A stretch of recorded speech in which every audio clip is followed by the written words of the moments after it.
ನಮಸ್ಕಾರ ಸ್ನೇಹಿತರೆ, ದಿವ್ಯ ದರ್ಶನದ ಮತ್ತೊಂದು ವಿಡಿಯೋಗೆ ನಿಮಗೆಲ್ಲ ಸ್ವಾಗತ.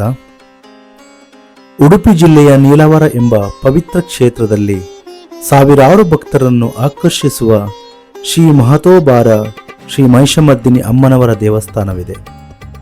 ಆದರೆ ಈ ದೇವಸ್ಥಾನಕ್ಕೆ ಬರುವ ಪ್ರತಿಯೊಬ್ಬ ಭಕ್ತರು ಮೊದಲು ಭೇಟಿ ನೀಡುವ ಅತ್ಯಂತ ಪವಿತ್ರ ಸ್ಥಳವಿದೆ, ಅದೇ ಪಂಚಮಿ ಕಾನ. ಹಾಗಾದರೆ ಭಕ್ತರು ಏಕೆ ಮೊದಲು ಪಂಚಮಿ ಕಾನಕ್ಕೆ ಹೋಗುತ್ತಾರೆ? ಅದರ ಹಿಂದಿನ ಪುರಾಣವೇನು? ಪಂಚಮಿ ಕಾನ ಮತ್ತು ಶ್ರೀ ಮಹಿಷಮರ್ದಿನಿ ದೇವಸ್ಥಾನಕ್ಕೆ ಇರುವ ಸಂಬಂಧ ಏನು? ಇಂದು ಈ ಸಂಪೂರ್ಣ ಇತಿಹಾಸವನ್ನು ಈ ವಿಡಿಯೋದಲ್ಲಿ ತಿಳಿದುಕೊಳ್ಳೋಣ. ಹಲವಾರು ಸಾವಿರ ವರ್ಷಗಳ ಹಿಂದೆ ಈ ಪ್ರದೇಶವು ದಟ್ಟವಾದ ಕಾಡುಗಳಿಂದ ಮತ್ತು ಸೀತಾ ನದಿಯಿಂದ ಆವರಿಸಲ್ಪಟ್ಟ ಪವಿತ್ರ ಕ್ಷೇತ್ರವಾಗಿತ್ತು.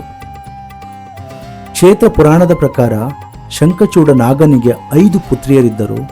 ಅವರಲ್ಲಿ ಕಿರಿಯವಳಾದ ನೀಲಾರತಿ ವಿಶೇಷವಾದ ತಪಸ್ಸು, ಭಕ್ತಿ ಮತ್ತು ದೈವಿಕ ಶಕ್ತಿಯನ್ನು ಹೊಂದಿದಳು.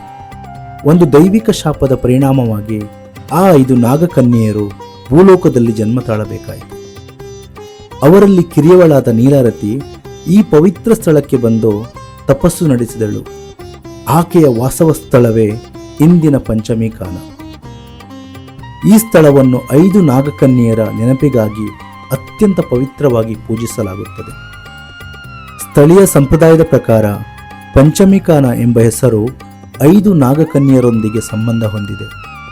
ಈ ಸ್ಥಳದಲ್ಲಿ ನೀಲಾರತಿ ವಾಸವಿದ್ದಳು ಎಂಬ ನಂಬಿಕೆಯಿಂದ ಇಲ್ಲಿ ವಿಶೇಷ ಪೂಜೆ ನಡೆಯುತ್ತದೆ. ಇಂದು ಕಾಣುವ ಮಂಟಪಗಳು ಮತ್ತು ಪೂಜಾ ಸ್ಥಳಗಳು ಆ ಪುರಾಣದ ಸ್ಮರಣಾರ್ಥ ನಿರ್ಮಾಣಗೊಂಡಿವೆ. ನಂತರ ಈ ಪವಿತ್ರ ಕ್ಷೇತ್ರಕ್ಕೆ ಗಾಲವ ಮಹರ್ಷಿಗಳು ಆಗಮಿಸಿ ತಪಸ್ಸು ನಡೆಸಿದರು. ಅವರ ತಪಸ್ಸಿಗೆ ಪ್ರಸನ್ನನಾದ ಆದಿಶಕ್ತಿ ದುರ್ಗಾದೇವಿ ಮಹಿಷಾಸುರನ್ನು ಸಂಹರಿಸಿ ಮಹಿಷಮರ್ದಿನಿ ರೂಪದಲ್ಲಿ ಇಲ್ಲಿ ಪ್ರತ್ಯಕ್ಷಳಾದಳು. ಗಾಲವ ಮಹರ್ಷಿಗಳು ದೇವಿಯ ವಿಗ್ರಹವನ್ನು ಪ್ರತಿಷ್ಠಾಪಿಸಿ ಪೂಜೆಯನ್ನು ಆರಂಭಿಸಿದರು. ಇದರಿಂದ ನೀಲಾವರವು ಶಕ್ತಿಪೀಠವಾಗಿ ಪ್ರಸಿದ್ಧಿಯಾಯಿತು.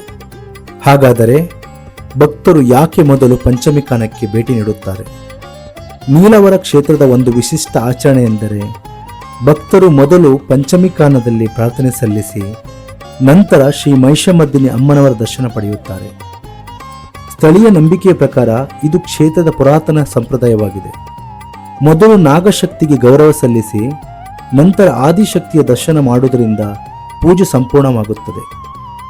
ನೀಲಾವರದ ಶ್ರೀ ಮಹಿಷಮರ್ದಿನಿ ದೇವಸ್ಥಾನವು ಸುಮಾರು 10ನೇ ಶತಮಾನಕ್ಕೆ ಸೇರಿದ ಅತ್ಯಂತ ಪ್ರಾಚೀನ ದೇವಸ್ಥಾನವೆಂದು ಪರಿಗಣಿಸಲಾಗುತ್ತದೆ. ಅಲುಪರಾಜರು, ಹೊಯ್ಸಳರು ಮತ್ತು ವಿಜಯನಗರ ಸಾಮ್ರಾಜ್ಯದ ಆಡಳಿತಗಾರರು ಈ ಕ್ಷೇತ್ರಕ್ಕೆ ದಾನ ಧರ್ಮಗಳನ್ನು ಮಾಡಿರುವ ಶಾಸನ ಲಭ್ಯವಿದೆ.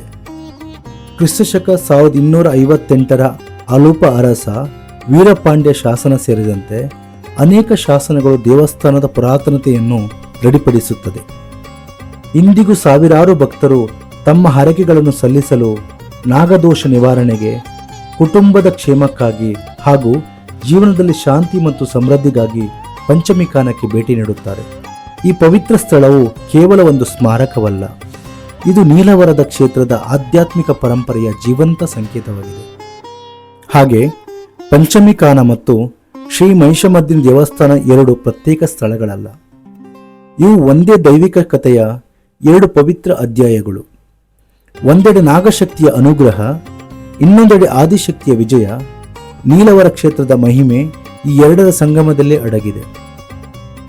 ಪಂಚಮಿ ಕಾನದ ಇನ್ನೊಂದು ವಿಶೇಷತೆ ಏನೆಂದರೆ ಮಳೆಗಾಲದ ಸಮಯದಲ್ಲಿ ಈ ದೇವಸ್ಥಾನ ಸಂಪೂರ್ಣ ನೀರಿನಿಂದ ಆವೃತಗೊಂಡಿರುತ್ತದೆ. ಹಾಗಾಗಿ ಇಲ್ಲಿ ನೀರನ್ನು ಸಾಮಾನ್ಯವಾಗಿ ನೀರಾಗಿ ಪರಿಗಣಿಸುವುದಿಲ್ಲ, ಅದು ಪವಿತ್ರ ತೀರ್ಥ ಎಂದು ಭಕ್ತರು ಗೌರವಿಸುತ್ತಾರೆ. ನೀವು ಉಡುಪಿ ಜಿಲ್ಲೆಗೆ ಭೇಟಿ ನೀಡುವಾಗ ಮೊದಲು ಪಂಚಮಿ ಕಾನದಲ್ಲಿ ಭಕ್ತಿಯಿಂದ ಪ್ರಾರ್ಥನೆ ಸಲ್ಲಿಸಿ ನಂತರ ಶ್ರೀ ಮಹತೋಬಾರ ಶ್ರೀ ಮಹಿಷಮರ್ದಿನಿ ಅಮ್ಮನವರ ದರ್ಶನ ಪಡೆದು ಕ್ಷೇತ್ರದ ಸಂಪೂರ್ಣ ಅನುಭವವನ್ನು ಪಡೆಯಿರಿ. ಜೈ ಶ್ರೀ ಮಹಿಷಮರ್ದಿನಿ.